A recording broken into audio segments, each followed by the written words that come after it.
बच्चों, आज मैं आपको एक और नई कहानी सुनाऊंगी जिसका नाम है पेड़ पर लगा झूठ। बहुत समय पहले किसी गांव में आकाश नाम का एक आदमी रहता था। वो दूर बड़े बाजारों से अलग अलग सामान खरीद कर लाता था और छोटे छोटे गांव और कस्बों में बेचा करता था। ये कंबल आग से भी गर्म है, एक बार इसे ओढ़ के सो गए तो ठंड आपसे कोसों दूर रहेगी। ऐसे ही आकाश कोई भी सामान बड़ी आसानी से बेच देता था, लेकिन आकाश का बेचा हुआ सामान बहुत ही खराब और घटिया किस्म का होता था। उस सेल्समैन ने तो कहा था कि ये कंबल आग की तरह गर्म है, लेकिन ये तो बर्फ की तरह ठंडा है।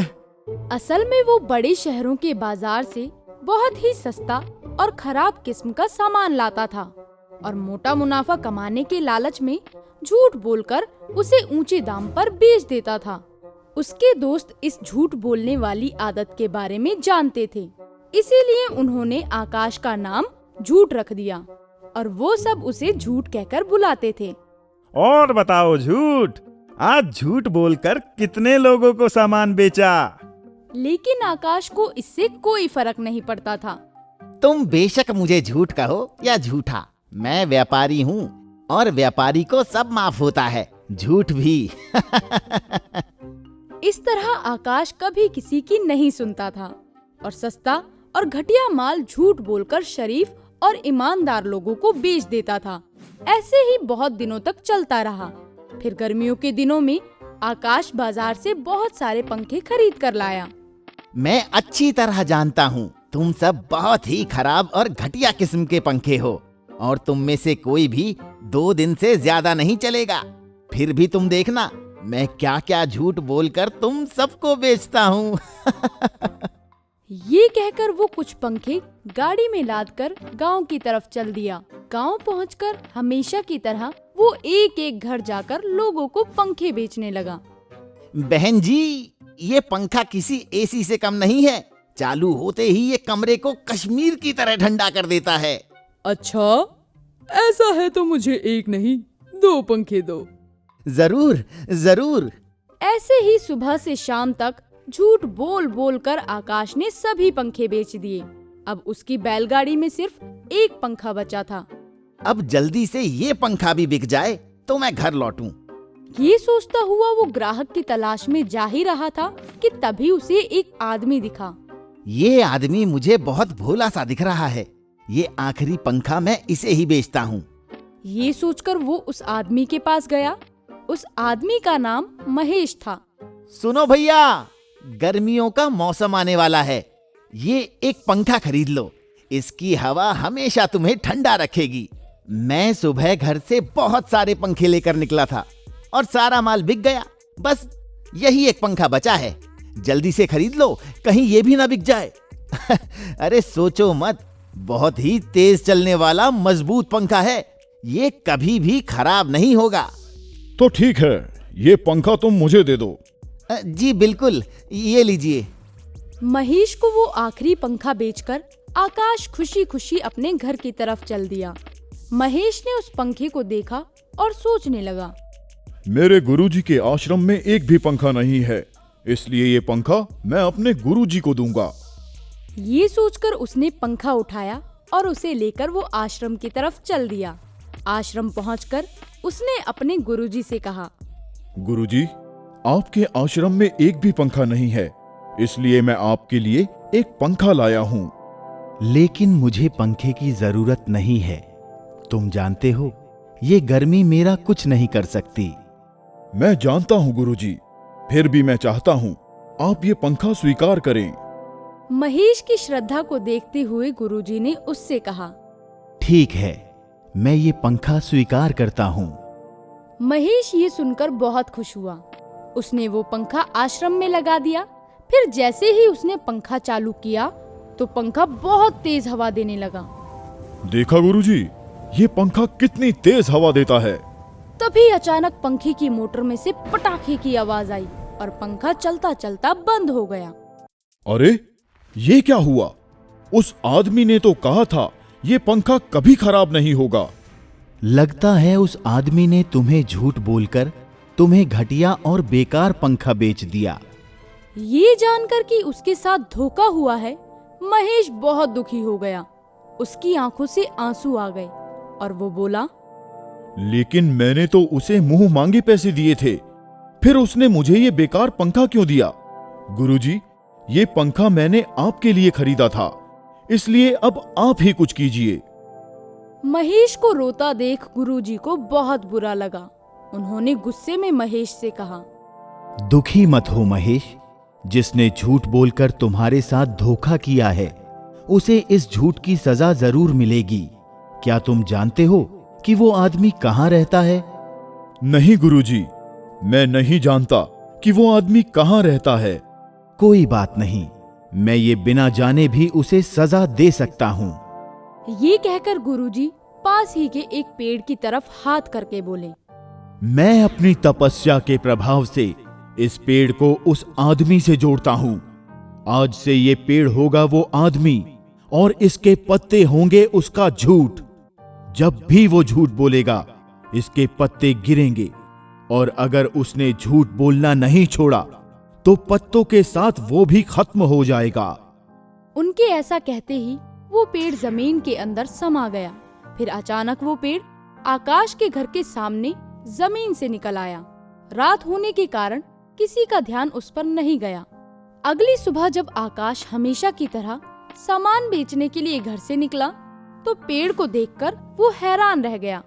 अरे, कल तक तो यहाँ कोई पेड़ नहीं था, तो आज अचानक ये पेड़ कहाँ से आ गया? अभी काम पर चलता हूँ और इसे शाम को आकर देखूंगा। ये कहकर आकाश काम पर चला गया। सारा दिन उसने हमेशा की तरह झूठ बोलकर सारे पंखे बेचे। दूसरी तरफ जब भी वो झूठ बोलता उस पेड़ से पत्ते गिरते जाते। जब शाम को आकाश अपने घर पहुंचा तो उसने देखा पेड़ के बहुत सारे पत्ते उसके घर के बाहर बिखरे पड़े थे। इतने सारे पत्ते? पहले तो मुझे समझ नहीं आ रहा था कि ये पेड़ कहाँ से आया, और अब इसके पत्ते भी गिरने लगे। मैं कल सुबह ही इसे काटता हूँ। ये कहकर आकाश पत्तों के ऊपर से होता हुआ अपने घर चला गया। अगली सुबह वो एक धारदार कुल्हाड़ी के साथ घर से बाहर आया और पेड़ को काटने लगा। आकाश ने बहुत कोशिश की, लेकिन पेड़ नहीं कटा। आखिरकार वो थक हार कर बोला,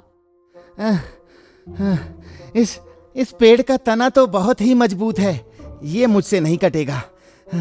इसकी शिकायत मुझे म्युनिसिपल कॉर्पोरेशन में करनी होगी। ये सोचकर आकाश म्युनिसिपल कॉर्पोरेशन के ऑफिस पहुंचा और उसने वहां बैठे अधिकारी को पेड़ के बारे में सब कुछ बता दिया। लेकिन अधिकारी बहुत ही आलसी और कामचोर था। उसने बहुत लापरवाही से कहा, ठीक है, आएंगे कभी काटने। कभी मतलब? कभी मतलब कभी। अधिकारी की बात सुनकर आकाश अपने घर लौट गया और अपने घर के गोदाम से कुछ पंखे लेकर गांव बेचने चला गया। रोज सुबह से शाम तक अपना सामान बेचने के लिए वो बहुत झूठ बोलता। ये कोई आम पंखा नहीं है, ये पंखा हम मनुष्यों को वायुदेव का दिया वरदान है। सुनो भैया, सुनो बहन जी, बड़े बड़े शहरों के बड़े बड़े लोग भी आजकल यही पंखा खरीद रहे हैं। सुन लो सारे, जब से आए पंखे हमारे बाजार के अंदर, लोगों ने एसी खरीदने बंद कर दिए। दूसरी तरफ उसके झूठ बोलने की वजह से पेड़ के पत्ते गिरते जा रहे थे। ये पत्ते? लेकिन वो ये नहीं जानता था कि ये सब उसके झूठ बोलने की वजह से हो रहा है, और वो बार बार म्युनिसिपल कॉर्पोरेशन जाकर शिकायत करता।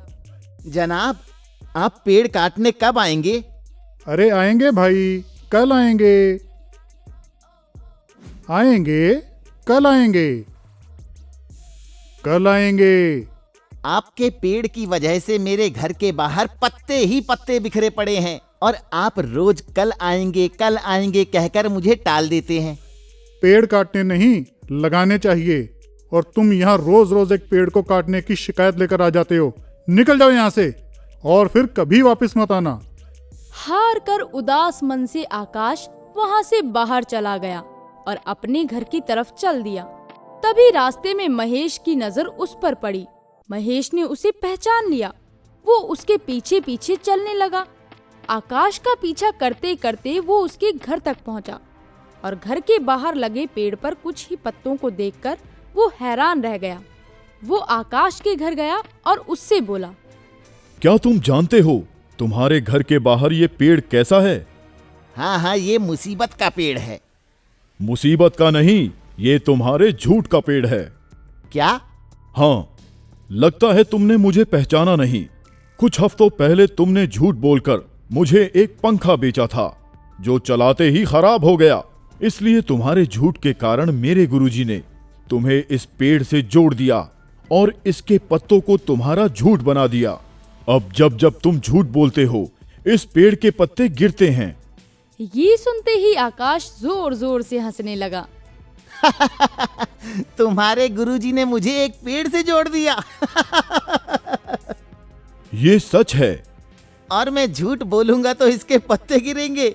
हाँ। अच्छा, मैं इस दुनिया का सबसे सच्चा इंसान हूँ। मैंने आज तक कभी झूठ नहीं बोला, बल्कि मुझे तो झूठ का मतलब ही नहीं पता। मैंने तो कभी झूठ का नाम ही नहीं सुना। देखा, अब गलती से भी कभी झूठ मत बोलना, क्योंकि अगर ये सारे पत्ते गिर गए तो तुम्हारी मृत्यु हो जाएगी। ये सुनकर आकाश को बहुत सदमा लगा और उसे विश्वास ही नहीं हुआ कि उसके झूठ बोलने की वजह से कोई उसके साथ ऐसा भी कर सकता है। अगले दिन वो हमेशा की तरह कुछ पंखे लेने गोदाम में गया तो पंखों को देखकर वो सोच में पड़ गया। ये पंखे तो बहुत खराब किस्म के हैं। इन्हें मैं झूठ बोले बगैर नहीं बेच पाऊंगा। क्या पता कल पत्ते हवा की वजह से गिरे हों। ये सोचकर वो पेड़ के पास गया और डरता डरता बोला, मेरे पंखे! मतलब ये सच है। अब मेरा क्या होगा? मैं कैसे कमाऊंगा? और कमाऊंगा नहीं तो खाऊंगा क्या? नहीं नहीं, अब मैं कभी झूठ नहीं बोलूंगा। ये सोचकर वो पंखे से भरी गाड़ी लेकर उसे बेचने निकल पड़ा। लेकिन डर के मारे उसने झूठ नहीं बोला और सच बोलकर पंखे बेचने की कोशिश करता रहा। लेकिन उसका एक भी पंखा नहीं बिका। ऐसे ही बहुत दिनों तक चलता रहा और वो एक भी पंखा नहीं बेच सका। आखिरकार उसे समझ आ ही गया कि लगता है अब जिंदा रहने के लिए मुझे झूठ के साथ साथ बेकार सामान बेचना भी छोड़ना होगा। और फिर उसने पुराना और बेकार सामान गोदाम से निकाल दिया और नया और अच्छे किस्म का सामान गोदाम में भर लिया।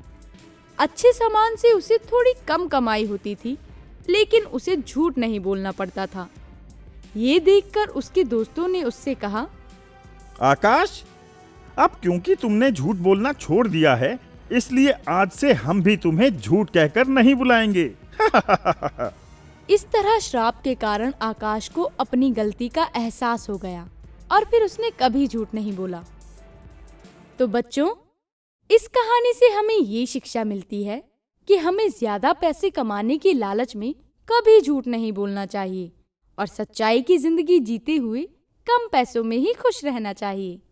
हेलो दोस्तों, उम्मीद है आपको आज की कहानी पसंद आई होगी। अब जल्दी से कमेंट में लिखकर ये बताइए कि क्या आपको कभी किसी ने झूठ बोलकर कोई खराब या घटिया सामान बेचा है? दोस्तों, अगर आपको ये वीडियो पसंद आया हो तो इसे लाइक करें, चैनल सब्सक्राइब करें और हमारे कार्टून शोज सबसे पहले देखने के लिए बेल आइकन दबाना ना भूलें।